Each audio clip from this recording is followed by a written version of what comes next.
Je vais lire Jean chapitre 10. Jean chapitre 10, très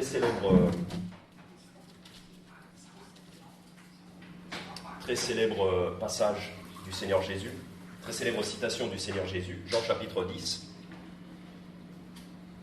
où le Seigneur Jésus va comparer les croyants à des brebis, à des moutons. On va pas étudier ce chapitre en plein, mais en guise d'introduction, je vais vous lire Jean chapitre 10, versets 1 à 30. Jean chapitre 10, versets 1 à 30. En vérité, je vous le dis, celui qui n'entre pas par la porte dans la bergerie des brebis, mais qui y pénètre par un autre endroit, est un larron et un brigand. Mais celui qui entre par la porte est le berger des brebis.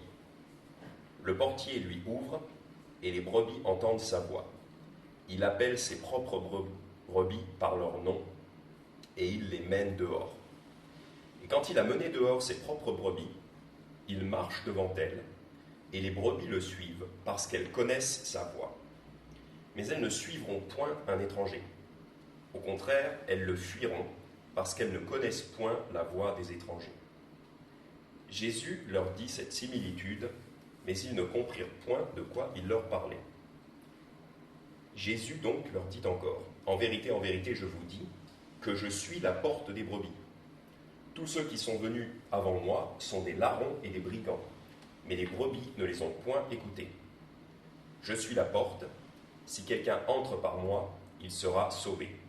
Il entrera et sortira et trouvera de la pâture. Le larron ne vient que pour dérober, tuer et détruire. Mais moi, je suis venu pour que mes brebis aient la vie et qu'elle l'ait en abondance. Je suis le bon berger. Le bon berger donne sa vie pour ses brebis. Mais le mercenaire, qui n'est point le berger et à qui les brebis n'appartiennent point, voit venir le loup et abandonne les brebis et s'enfuit. Et le loup ravit les brebis et les disperse. Le mercenaire s'enfuit parce qu'il est mercenaire et qu'il ne se soucie point des brebis. Je suis le bon berger, et je connais mes brebis, et je suis connu d'elles. Comme mon Père me connaît, et que je connais mon Père, et je donne ma vie pour mes brebis. Et j'ai d'autres brebis qui ne sont pas de cette bergerie. Il faut aussi que je les amène, et elles entendront ma voix, et il y aura un seul troupeau et un seul berger. Voici pourquoi mon Père m'aime, c'est que je donne ma vie pour la reprendre. Personne ne me l'ôte, mais je la donne de moi-même. J'ai le pouvoir de la quitter, c'est-à-dire j'ai le pouvoir de donner ma vie. J'ai le pouvoir de la quitter et le pouvoir de la reprendre. Donc ça, c'est la résurrection de Jésus. J'ai reçu cet ordre de mon Père. On va sauter quelques versets et on va reprendre au verset 26. On va reprendre au verset 26. Mais vous ne me croyez pas, donc ça c'est les Juifs, c'est les incrédules, mais vous ne me croyez pas, verset 26, parce que vous n'êtes point de mes brebis, comme je vous l'ai dit. Mes brebis entendent ma voix, et je les connais, et elles me suivent. Et je leur donne la vie éternelle, et elles ne périront jamais, et nul ne les ravira de ma main. Mon Père, qui me les a donnés, est plus grand que tous, et personne ne peut les ravir de la main de mon Père. Moi et mon Père, nous sommes un. Donc, on va pas étudier ce passage-là en particulier, en détail, mais ce que je voulais relever dans ce passage, c'est que Jésus, à de très nombreuses reprises, appelle les croyants des brebis, des moutons. Donc, il utilise cette similitude. D'ailleurs, il est dit au verset 6, Jésus leur dit cette similitude. En fait, une similitude, c'est une parabole, c'est un exemple de la vie terrestre qui permet d'éclairer, qui permet d'expliquer les choses spirituelles. Donc, Jésus utilise la comparaison avec des brebis pour décrire les croyants. Et en fait, on verra que ça décrit en fait tous les êtres humains, et en particulier les croyants. Ici, en Jean chapitre 10, au verset 28, on a un passage qui nous prouve bien la sécurité éternelle du croyant.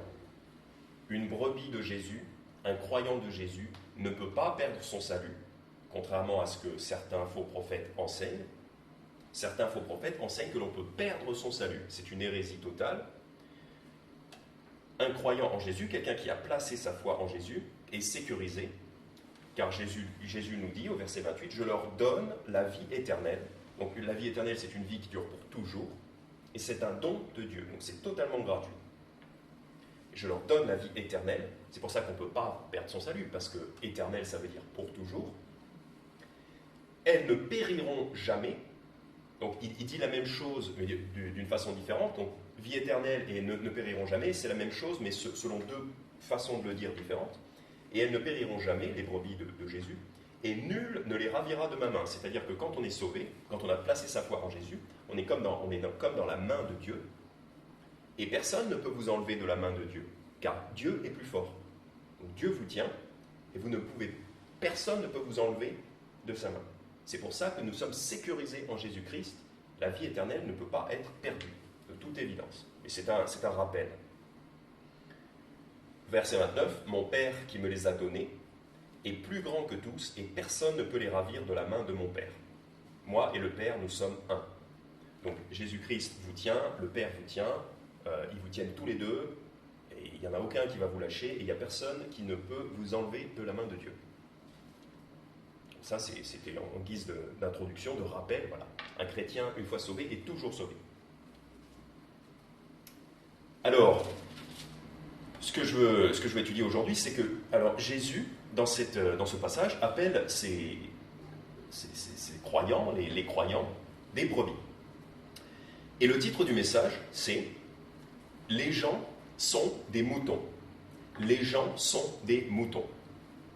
Alors, c'est une phrase qui, souvent, est dite avec un certain dédain, avec peut-être un certain mépris, ou en guise de moquerie.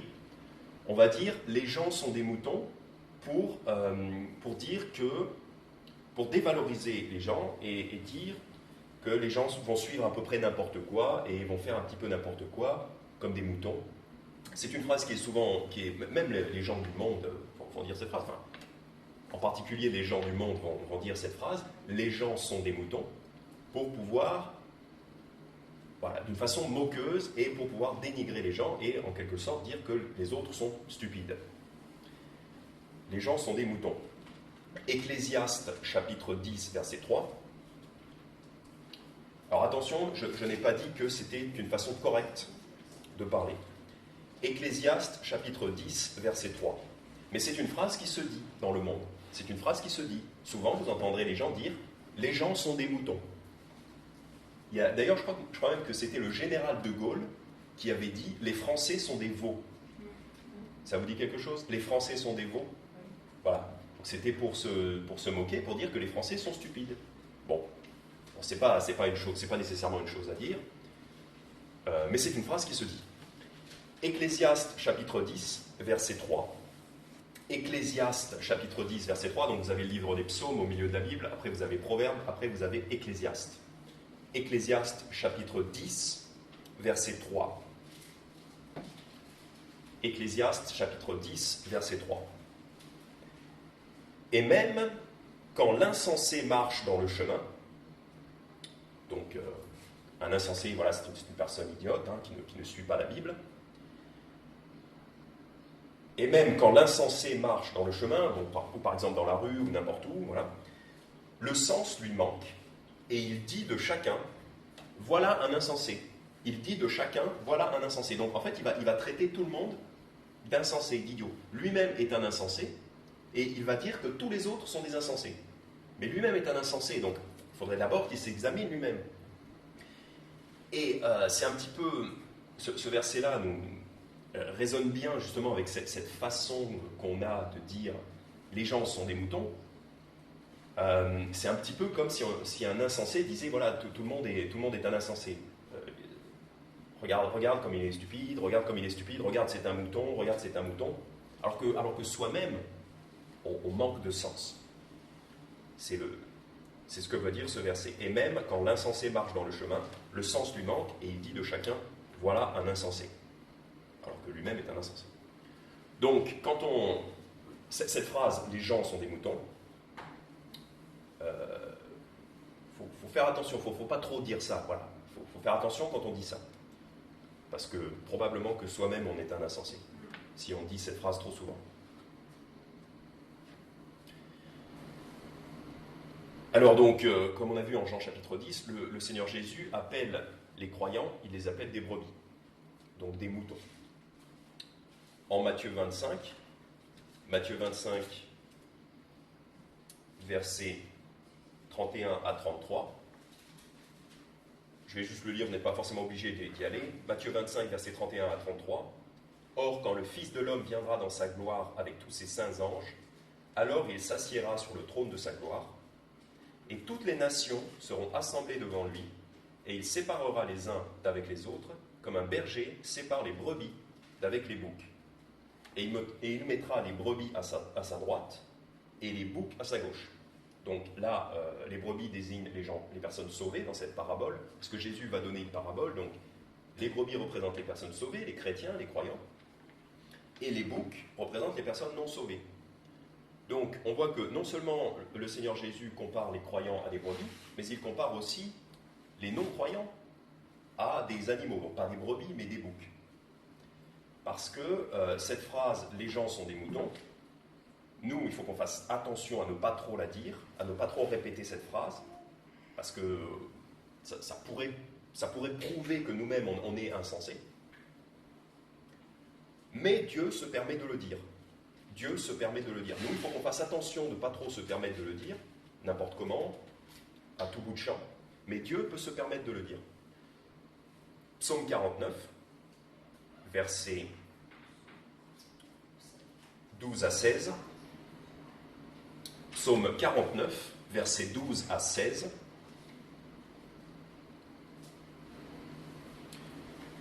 Psaume 49, versets 12 à 16. Donc ça parle des non-croyants. Ils pensent que leurs maisons dureront éternellement et leur demeure d'âge en âge. Ils ont donné leur nom à leur terre. Mais l'homme ne peut demeurer dans son éclat. Donc l'homme mortel ne peut demeurer dans son éclat. Il est rendu semblable aux bêtes qui périssent. Donc là, c'est Dieu qui peut se permettre de dire qu'un homme mortel, un homme charnel, un homme de chair, va mourir aussi bien que les bêtes. Quelqu'un qui ne place pas sa foi en Jésus-Christ mourra de la même façon que les animaux. Pas d'une façon plus glorieuse que les animaux. Si vous voyez un renard écrasé au bord de la route, par une voiture écrasée, eh ben, un être humain qui meurt dans sa chair, sans avoir cru en Jésus, ben c'est pas plus joli que ce renard écrasé au bord de la route. Verset 14, « Telle est la voie sur laquelle ils se fient, et leurs successeurs se plaisent à leur discours. Ils sont poussés au sépulcre, donc le sépulcre c'est le tombeau, c'est l'enfer pour ceux qui meurent sans Jésus-Christ. Ils sont poussés au sépulcre comme un troupeau. La mort se répétera d'eux, les justes domineront sur eux au matin.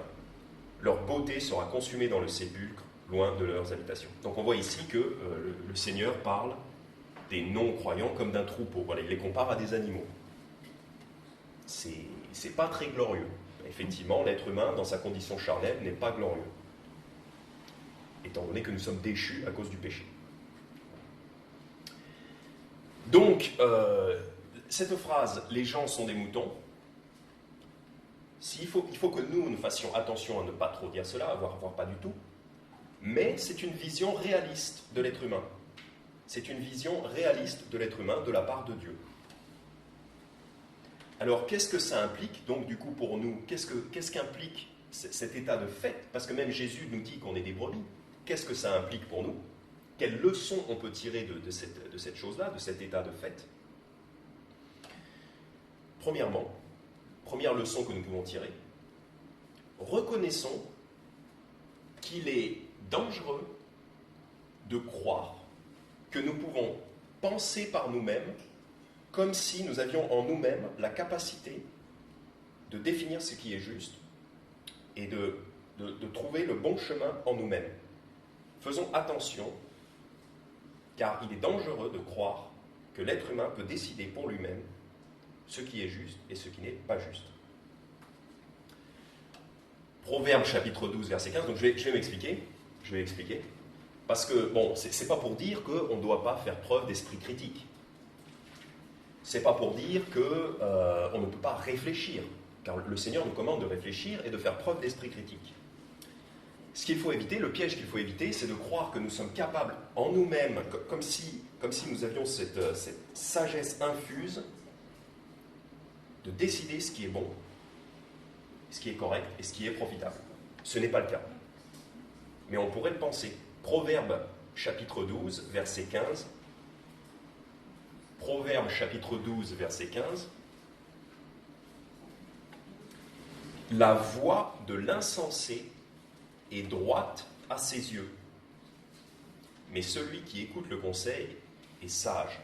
Donc la voix de l'insensé est droite à ses yeux. C'est-à-dire qu'un insensé, donc on ne veut pas être un insensé, quelqu'un d'idiot, quelqu'un de stupide, un insensé va penser que sa voix est droite. C'est-à-dire un insensé va penser que tout ce qu'il fait est correct. Ce qui est logique d'un point de vue humain. On doit logiquement penser que ce qu'on fait est correct. C'est logique d'un point de vue humain. Mais c'est un piège, la Bible nous dit l'insensé, la voix de l'insensé est droite à ses yeux. Au contraire, mais celui qui écoute le conseil est sage.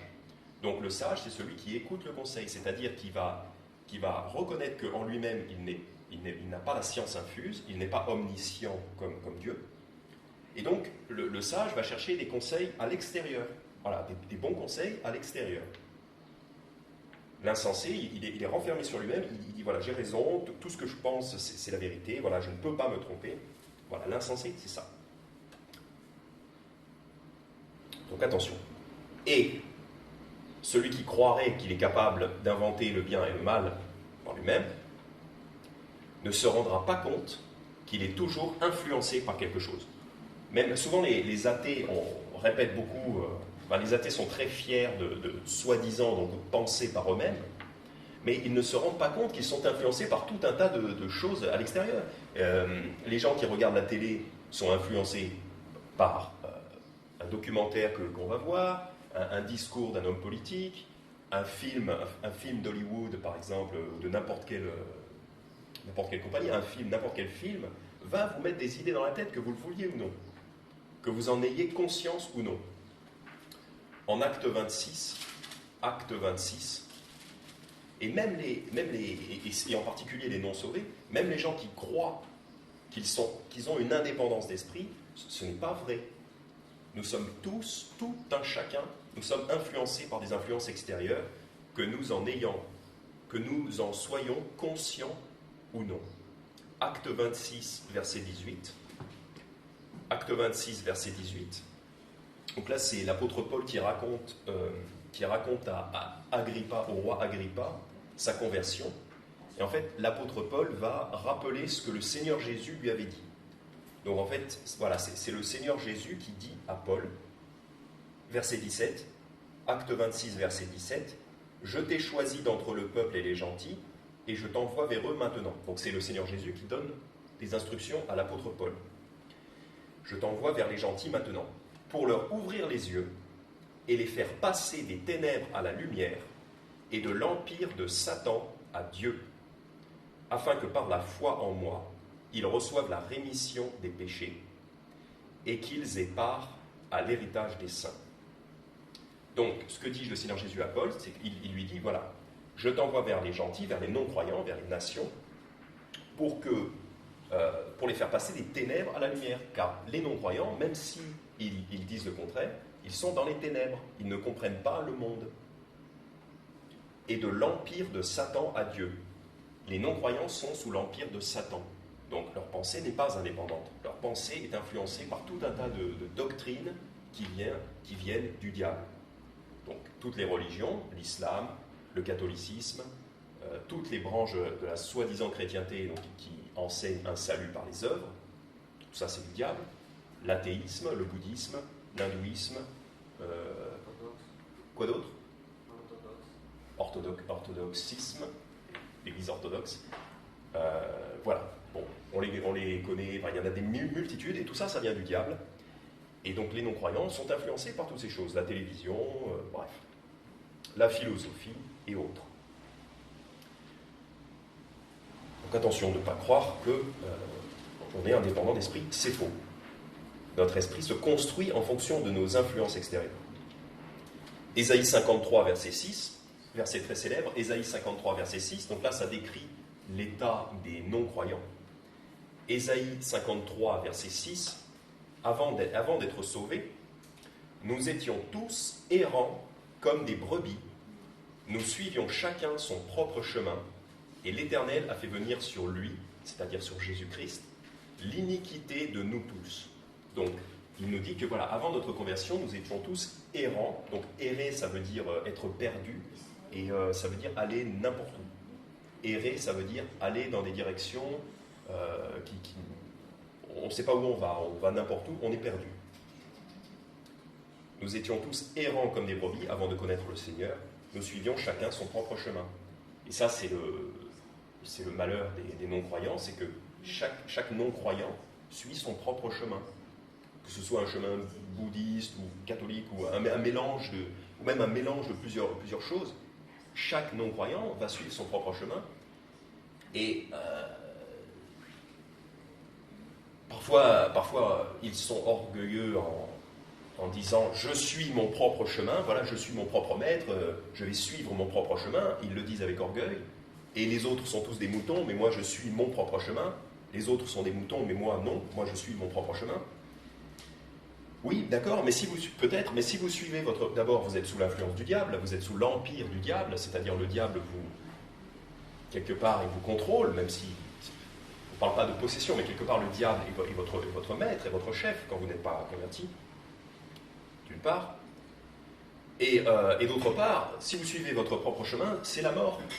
Jésus nous dit très clairement, Jean chapitre 14, verset 6, « Je suis le chemin, la vérité et la vie. Personne ne vient au Père que par moi. » Donc, quelqu'un qui suit son propre chemin et qui ne suit pas le chemin qui est Jésus, cette personne est destinée à la mort. Car la vie est en Jésus seul. Et pour nous qui sommes sauvés, donc là en Ésaïe chapitre 53, verset 6, c'était pour les gens qui ne sont pas encore sauvés, chacun suit son propre chemin comme des brebis perdues. Mais pour les gens qui sont déjà sauvés, on a toute une histoire de fausses idées, d'idées mensongères qui nous ont été données avant que nous soyons sauvés, avant que nous commencions à étudier la Bible. Et il faut se débarrasser.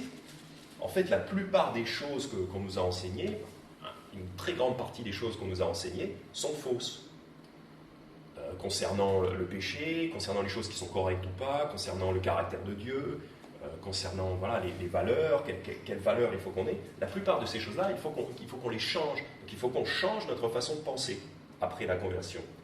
Romains chapitre 12, verset 2. J'aurais dû vous dire d'y aller un peu plus tôt.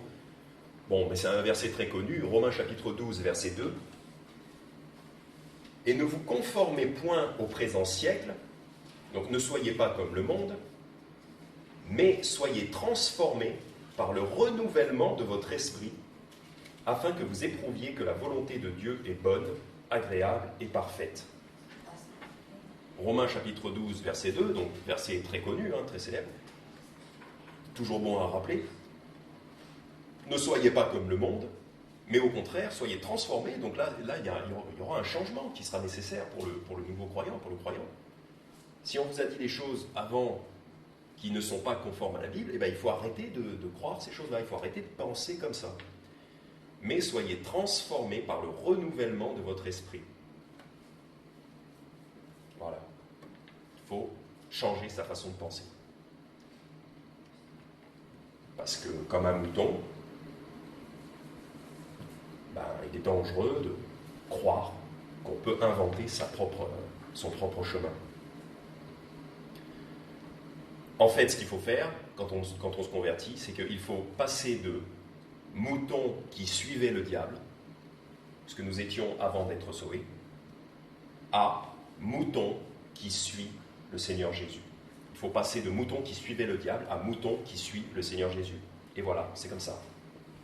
Proverbe chapitre 3, versets 5 à 7, très connu, je vais le lire tout de suite directement.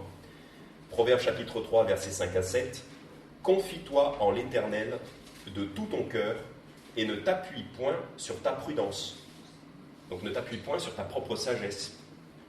Considère-le dans toutes tes voies et il dirigera tes sentiers. Ne sois point sage à tes propres yeux. Ça, c'est ce que fait l'insensé. On l'a vu en Proverbe chapitre 12. On l'a vu en Proverbe chapitre 12. C'est ce que fait l'insensé. L'insensé pense qu'il est sage à ses propres yeux. Ne sois point sage à tes propres yeux. Crains l'Éternel et détourne-toi du mal. Voilà. Donc c'était le premier point. Reconnaissons qu'il est dangereux de croire que nous pouvons penser par nous-mêmes et nous en tirer comme ça. Voilà, ce n'est pas le cas. Il faut que nous pensions au travers de la Bible. Il faut que ce soit la Bible qui change nos pensées. Deuxième point, puisque nous sommes des moutons, puisque le Seigneur Jésus nous appelle des moutons, ne soyons pas orgueilleux, acceptons cet état de fait. Acceptons cet état de fait. Reconnaissons que, comme les moutons, nous sommes vulnérables. Nous sommes faibles et vulnérables. Matthieu chapitre 10, verset 16. Matthieu chapitre 10, verset 16. Donc tout d'abord, reconnaissons que nous sommes vulnérables en évangélisation. C'est pour ça qu'en évangélisation, on n'essaye pas de provoquer des bagarres. Matthieu chapitre 10, verset 16. En évangélisation, on n'essaye surtout pas de provoquer des bagarres, évidemment. Mais il faut même faire attention à certaines personnes. Voilà, si vous voyez que quelqu'un déteste l'évangile, déteste Dieu, éloignez-vous. Si vous voyez qu'il y a un danger à un moment donné à aller vers certaines personnes, éloignez-vous. Matthieu chapitre 10, verset 16. Donc ça, c'est quand le Seigneur Jésus envoie ses disciples prêcher l'évangile. Voici, je vous envoie comme des brebis au milieu des loups. Soyez donc prudents comme les serpents et simples comme les colombes. Donc, encore une fois, voilà, il nous dit, vous êtes des brebis, donc vous êtes faibles, et en plus, je vous envoie au milieu des loups. Parce que dehors, il y a des gens qui pourraient nous vouloir du mal. Et d'ailleurs, il y a des gens qui veulent du mal aux chrétiens, c'est une certitude, c'est pas une question. Certaines personnes veulent du mal aux chrétiens. Mais pourtant, le Seigneur Jésus nous envoie quand même au milieu du monde. Donc, il faut faire attention. Comment on fait attention? Soyez donc prudents comme les serpents. Donc le serpent n'est pas forcément toujours péjoratif. Le serpent a des bonnes qualités. Le serpent est prudent. Le Seigneur Jésus nous dit, soyez donc prudents comme les serpents. Donc par exemple, si je vois un groupe de gens qui sont ivres, je ne vais pas aller vers eux pour leur prêcher l'évangile. Voilà, je vais attendre de les rencontrer une autre fois où ils ne seront pas ivres. Parce que les gens ivres sont plus dangereux. Peuvent avoir des réactions dangereuses et incontrôlées, incontrôlables. Voilà. Autre exemple, si jamais je sais que quelqu'un est dangereux, parce que je l'ai déjà rencontré dans la rue ou dans ma vie personnelle, je ne vais pas aller vers cette personne pour lui prêcher l'évangile. Je vais garder mes distances. Voilà, c'est ça. Ça, c'est la prudence du serpent. Et simple comme les colombes, donc là, l'idée, c'est plutôt d'être inoffensif comme les colombes, c'est-à-dire une colombe, elle va pas faire de mal à une mouche. En vrai, peut-être que les colombes mangent des mouches, je sais pas, ou des fruits. Mais l'idée de la colombe, c'est que, en plus, la colombe représente la paix, n'est-ce pas? Ça représente la paix, c'est l'oiseau de la paix. Donc, simple comme les colombes, c'est-à-dire être inoffensif. Donc, il ne faut surtout pas... Évidemment, on ne cherche pas la bagarre, évidemment, mais il faut vraiment être au plus possible pacificateur, pacifique. Il faut vraiment être pacifique au plus possible. Sinon, parce qu'on est envoyé au milieu des loups, et on est des brebis, on est faible. Donc ça, c'est, voilà, attention donc en évangélisation. Attention aussi aux faux prophètes. Attention aux faux prophètes, c'est autre chose. Matthieu chapitre 7, verset 15. Le Seigneur Jésus nous dit, c'est une certitude que parmi vous, il y aura des faux prophètes. C'est une certitude. Et on peut y être vulnérable. Donc attention. Matthieu 7, verset 15. Gardez-vous des faux prophètes qui viennent à vous en habits de brebis. Donc ils viennent à vous en habits de brebis, c'est-à-dire que extérieurement, ils veulent faire croire qu'ils sont comme nous, qu'ils sont des brebis comme nous, parce que nous sommes des brebis, hein, je vous le rappelle. Gardez-vous des faux prophètes qui viennent à vous en habits de brebis, donc ils veulent se faire passer pour l'un d'entre nous, pour un chrétien, mais qui au-dedans sont des loups ravissants. Donc en vrai, c'est une personne pourrie à l'intérieur, une personne qui est du fumier, comme le dit le Seigneur. Le Seigneur appelle certaines personnes, il les appelle du fumier. Et ben ces personnes-là ne valent pas mieux que du fumier. Ils viennent à vous en habits de brebis, mais qui au-dedans sont des loups ravissants, des personnes très dangereuses, des personnes qui n'ont au cœur que de détruire. Et d'ailleurs, c'est ce qui était dit en Jean chapitre 10, qu'on a lu tout à l'heure. Jean chapitre 10, parce qu'il y a certaines personnes, ils ont des apparences bien gentilles et tout ça. D'ailleurs, méfiez-vous des gens trop sympathiques. Parce que c'est un caractère des psychopathes, c'est d'être très sympathique et de faire de tout le monde son ami. Méfiez-vous des gens trop sympathiques. Et les loups qui vont vouloir vous détruire les chrétiens, vont s'habiller en habits de brebis pour faire comme s'ils étaient des chrétiens. On l'a vu tout à l'heure en Jean chapitre 10, verset 10, le larron, donc le voleur, le brigand, le larron ne vient que pour dérober, tuer et détruire. Ça, c'est ce que voudraient faire les faux prophètes, des faux frères qui s'infiltreraient parmi nous. Leur seul objectif, c'est de dérober, donc éventuellement voler l'argent des offrandes, comme le faisait Judas. Dérober, ça c'est voler, tuer. Car en fait, ils ont au fond d'eux, ils ont la haine dans leur cœur, la haine des chrétiens. Et détruire. Donc détruire l'Église, déstabiliser l'Église, répandre des fausses doctrines, déstabiliser l'Église. Jean 10, verset 10, « Mais moi, donc le Seigneur Jésus, mais moi, au contraire, mais moi, je suis venu pour que mes brebis aient la vie et qu'elle l'ait en abondance. » Donc, gardons-nous des faux prophètes. Faisons attention, sachant que ces gens-là vont arriver, c'est une certitude dans chaque église. On ne sait pas qui, voilà, bon, on va pas vivre dans la paranoïa, parce que le Seigneur Jésus est avec nous, donc on n'a rien à craindre. En définitive, on n'a rien à craindre. Mais voilà, faisons attention. Donc, comment, puisque nous sommes vulnérables face à ces personnes-là, soyons d'autant plus ancrés dans la parole de Dieu, dans la prière, et recherchons la protection de Dieu en étant au plus proche possible de sa volonté. Et les faux prophètes, ils vont se révéler par leur parole. C'est-à-dire que tôt ou tard, ils vont dire quelque chose qui contredit l'évangile, en fait, tout simplement. Ils vont dire une hérésie de damnation qui contredit l'évangile, et tôt ou tard, ils vont se révéler.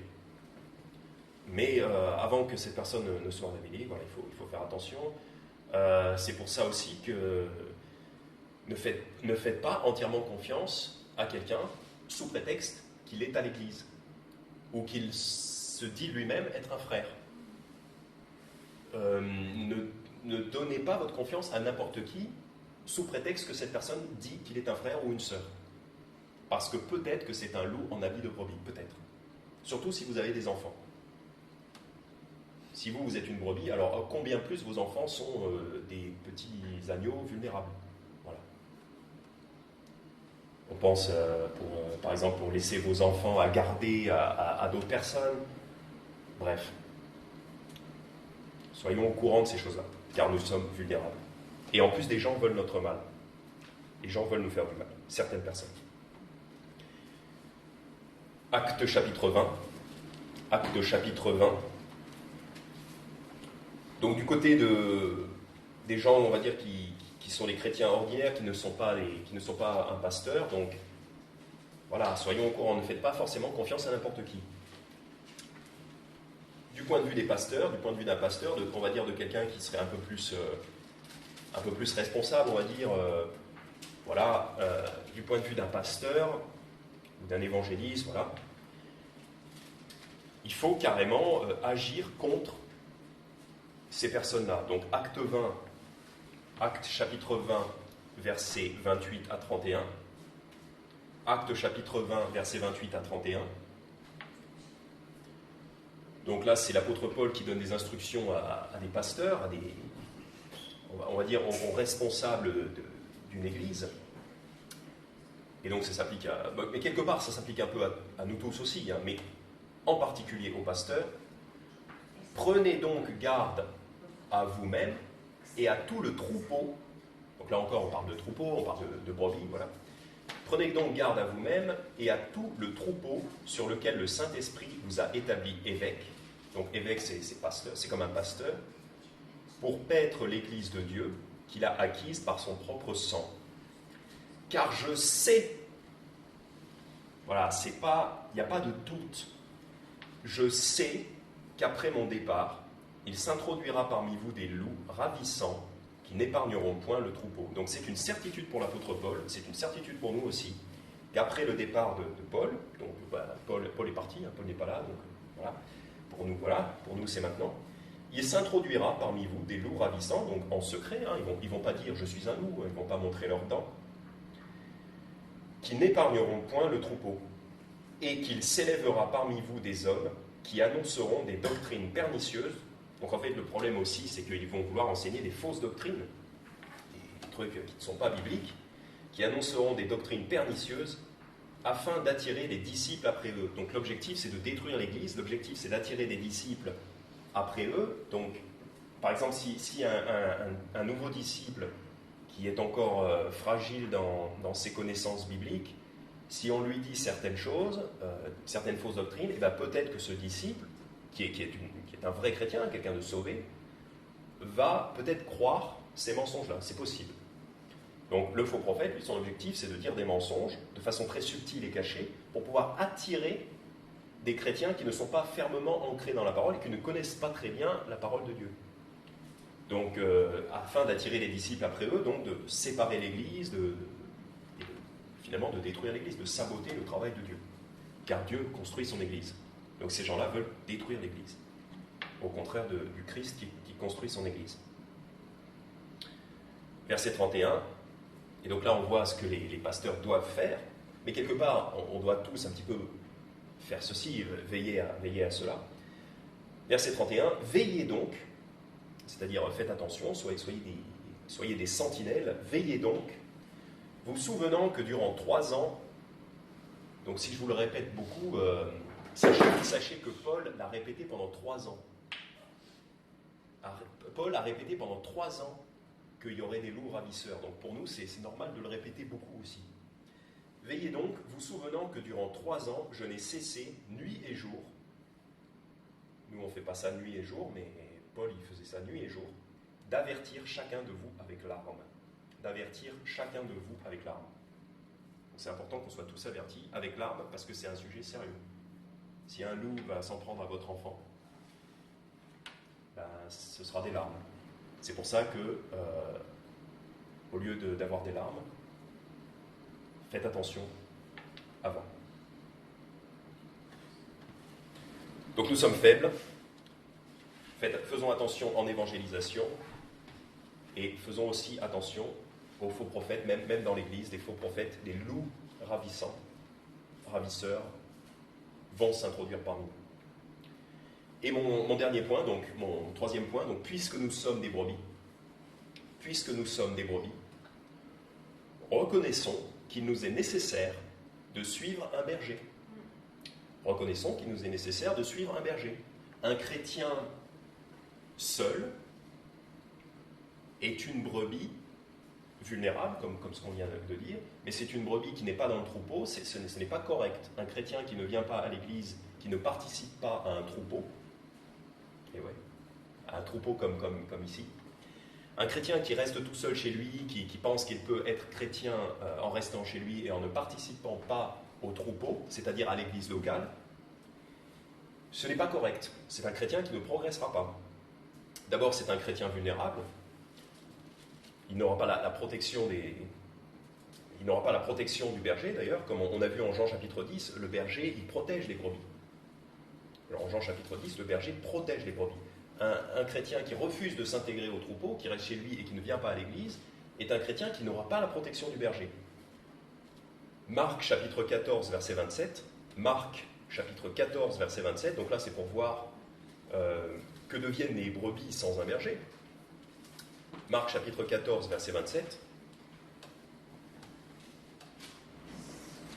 Marc chapitre 14, verset 27. Donc, c'est juste pour un peu de contexte, verset 26, « Et après qu'ils eurent chanté le cantique, ils s'en allèrent à la montagne des Oliviers. » Donc c'est après le dernier souper de Jésus avec ses disciples. Ils vont à la montagne des Oliviers. Et alors Jésus leur dit, verset 27, « Alors Jésus leur dit, « Je vous serai cette nuit à tous une occasion de chute, car il est écrit, « Je frapperai le berger, et les brebis seront dispersées. » Donc Jésus les prévient. C'est la nuit de son arrestation. Jésus va être arrêté cette nuit-là. Et il prévient ses disciples, il leur dit, « Je vous serai cette nuit à tous une occasion de chute, car il est écrit, je frapperai le berger et les brebis seront dispersées. » Et en fait, ce qu'on voit par la suite, c'est que quand Jésus est arrêté, eh bien, ses disciples sont tous dispersés. Et il y a même Pierre qui va nier de connaître le Christ. Et tous les disciples vont être dispersés par la crainte, enfin voilà. Et Jésus le prévoit. Et en fait, très souvent, on est un petit peu, bon, on pourrait être tenté de critiquer un peu ces disciples pour avoir abandonné Jésus. On pourrait dire, les disciples n'ont pas tenu ferme, ils auraient dû tenir ferme et rester avec Jésus. On est tenté de les critiquer et de mal considérer les disciples qui ont abandonné Jésus. Mais à leur place, on aurait très certainement abandonné le Seigneur Jésus, nous aussi. Puisque le Seigneur Jésus le sait. Et d'ailleurs, quand il dit, ici au verset 27, il fait une citation de l'Ancien Testament, car il est écrit, « Je frapperai le berger et les brebis seront dispersées. » Donc en fait, c'est déjà prévu depuis l'Ancien Testament, de toute éternité. Dieu sait que cette nuit-là, quand Jésus est arrêté, quand Jésus est frappé, quand Jésus est arrêté, ses brebis sont dispersées. C'est pour ça que nous, il ne faut pas trop qu'on critique les disciples pour avoir abandonné Jésus, parce que c'est prévu, de toute façon c'est prévu, c'est dans la nature humaine. Comme les êtres humains sont des brebis, si vous frappez le berger, si vous frappez Jésus, et là Jésus a été frappé, eh bien c'est normal que les brebis soient dispersées et soient sans ressources. C'est normal. Voilà, il ne faut pas trop critiquer les disciples pour avoir fait ça. Déjà on aurait fait pareil, on l'aurait abandonné. Et en fait Jésus nous montre simplement notre faiblesse, nous montre notre nature humaine. C'est pour ça que le chrétien doit se rendre compte qu'il a besoin d'un berger. Puisque s'il n'y a pas le berger, comme ici on voit que le berger est frappé, s'il n'y a pas le berger, les brebis ne font plus rien de constructif. Les brebis se retrouvent sans force, sans Jésus. Donc Jésus, aujourd'hui, n'est plus là physiquement parmi nous. Il est là en esprit, mais il n'est plus là parmi nous physiquement. Mais nous avons d'autres hommes qui servent de sous-bergers. D'ailleurs, on les appelle des pasteurs. On a d'autres hommes qui, quelque part, nous montrent un peu l'exemple, nous montrent l'exemple. 1 Corinthiens, chapitre 4, verset 16. Donc, aujourd'hui, on n'a plus le Seigneur Jésus physiquement parmi nous, mais il y a d'autres personnes, d'autres hommes. 1 Corinthiens, chapitre 4, verset 16. « Je vous en supplie donc, soyez mes imitateurs. » C'est l'apôtre Paul qui dit ça aux chrétiens de Corinthe. « Je vous en supplie donc, soyez mes imitateurs. » Donc, faites comme moi.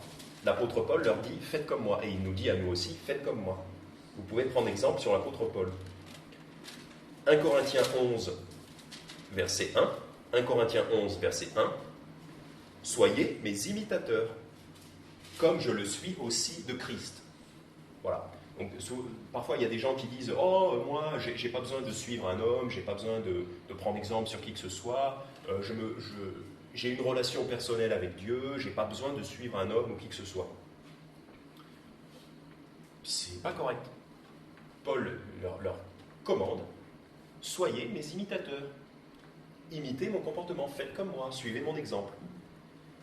Comme je le suis aussi de Christ. » Évidemment, il faut bien regarder la personne que vous voulez imiter. Est-ce que la personne imite Christ? Si la personne n'imite pas Christ, n'imitez pas cette personne. Si la personne ne fait pas comme Christ, ne faites pas comme cette personne. Par contre, si vous repérez une personne qui fait comme Christ, là, vous pouvez faire comme cette personne. C'est un bon exemple. Donc là, on voit bien qu'il faut aussi qu'on ait l'esprit critique. Voilà. Il faut qu'on détermine, est-ce que la personne suit Christ pour que je puisse suivre cette personne. Mais quand même, Hébreux chapitre 13, verset 17, Hébreux chapitre 13, verset 17,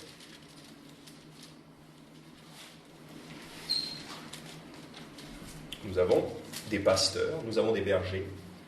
Ce n'est pas pour rien, c'est parce que nous en avons besoin, comme nous sommes des brebis.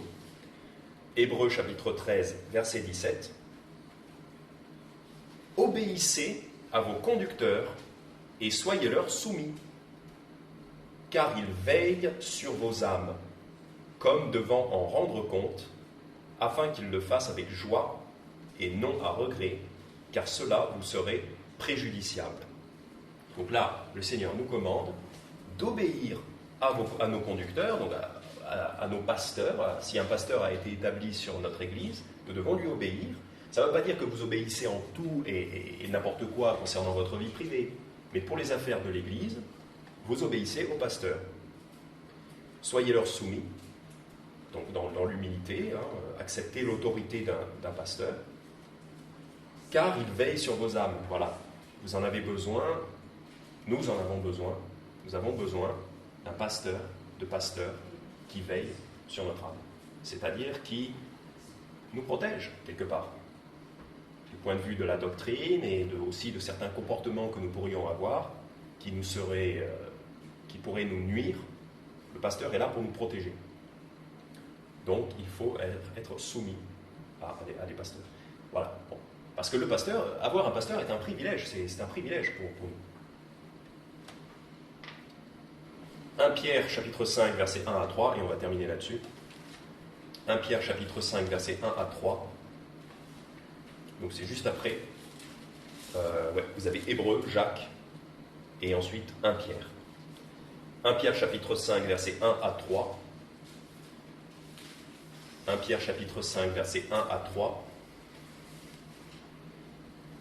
Je prie les anciens qui sont parmi vous, moi qui suis ancien avec eux, témoins des souffrances de Christ et participants de la gloire qui doit être manifestée.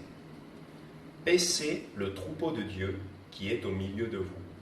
Donc le verbe paître, ça veut dire faites-les manger, donnez-leur à manger.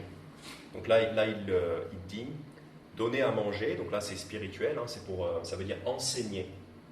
Donner à manger spirituellement, donc enseigner le troupeau de Dieu qui est au milieu de vous, veillant sur lui, non par contrainte, mais volontairement, non pour un gain honteux, mais par affection. Donc ça c'est des instructions qui sont données au pasteur, c'est des instructions qui sont données au pasteur, pardon. Donc il dit au pasteur d'enseigner le troupeau de Dieu, donc c'est-à-dire d'enseigner toute la Bible à l'Église, de veiller sur le troupeau, donc c'est-à-dire de les protéger, de faire attention à ce que rien de mal n'arrive aux frères et sœurs de l'Église, non par contrainte, mais volontairement. Donc il faut que le pasteur soit volontaire pour faire ce métier, ça ne doit pas être une contrainte pour ces personnes, non pour un gain honteux, mais par affection. Donc c'est pas pour l'argent que le pasteur doit faire ce métier-là. Si un pasteur le fait pour l'argent, c'est un très très mauvais calcul. Ou alors c'est un faux prophète. Parce que être pasteur, ça ne rapporte pas des masses d'argent, normalement. Si vous voyez un pasteur qui gagne beaucoup d'argent, c'est un faux prophète, avec certitude. Parce que c'est pour ça qu'ils vont faire ce métier-là. Un vrai homme de Dieu, un vrai prédicateur de Dieu ne gagnera pas d'argent, c'est sûr. C'est sûr et certain. Verset 3. Non comme ayant la domination sur les héritages du Seigneur. Donc les héritages du Seigneur, c'est nous, c'est vous, c'est moi, c'est nous. Nous sommes les héritages du Seigneur, nous sommes ses enfants. Donc le pasteur ne doit pas gérer l'Église comme s'il dominait sur l'Église, comme s'il était roi. Non, c'est pas ça. Mais en étant les modèles du troupeau. Donc un modèle, c'est un exemple. C'est quelqu'un qui doit servir d'exemple. Donc le pasteur doit servir d'exemple au troupeau pour que nous autres, nous puissions regarder cet homme, donc, qui est certes est un homme, donc il est imparfait, il n'est pas parfait, mais c'est quand même notre modèle, puisque si nous avons déterminé que cet homme suit le Christ, bien nous pouvons prendre exemple sur cet homme. Sachant bien sûr, évidemment, qu'il n'est pas parfait, évidemment. Et puis, idéalement, on devrait aussi tous être des modèles les uns pour les autres. Donc, en conclusion, le Seigneur Jésus enseigne que tous les hommes sont comparables à des moutons. Donc nous, on ne peut pas trop se permettre de dire ça, surtout si c'est pour le dire de façon méprisante. Voilà, on ne peut pas se permettre de dire ça. Il faut faire attention de ne pas dire ça, que les gens sont des moutons, tous les gens sont des moutons. Nous autres, il faut faire attention à ne pas trop le dire. Mais Dieu le dit, et Dieu peut se permettre de le dire, pour de bonnes raisons. Voilà, il faut pas que notre orgueil soit blessé. Enfin, si notre orgueil est blessé, tant mieux. Si notre orgueil est blessé, tant mieux. Mais il faut l'accepter avec humilité. Nous avons des caractéristiques de brebis, nous avons des caractéristiques de moutons. Premièrement, nous ne sommes pas si intelligents que ça. Nous ne sommes pas si sages que ça en nous-mêmes, voire même pas du tout. Donc il faut acquérir la sagesse de Dieu, voilà, parce qu'en nous-mêmes, nous ne sommes pas vraiment sages, pas sages en nous-mêmes. C'était le premier point. Deuxième point, il faut reconnaître que comme des moutons, nous sommes vulnérables. Donc il faut prendre des dispositions pour se protéger.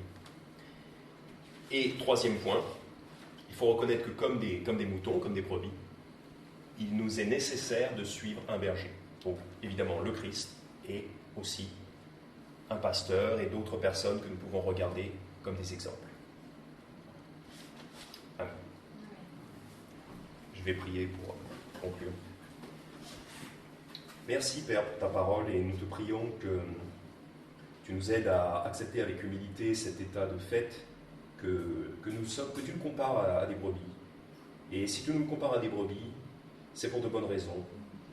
Et Père, nous te prions de nous aider à accepter ce fait avec humilité. Et nous te prions de nous aider à renouveler notre esprit pour que nous puissions être une brebis qui va dans la bonne direction.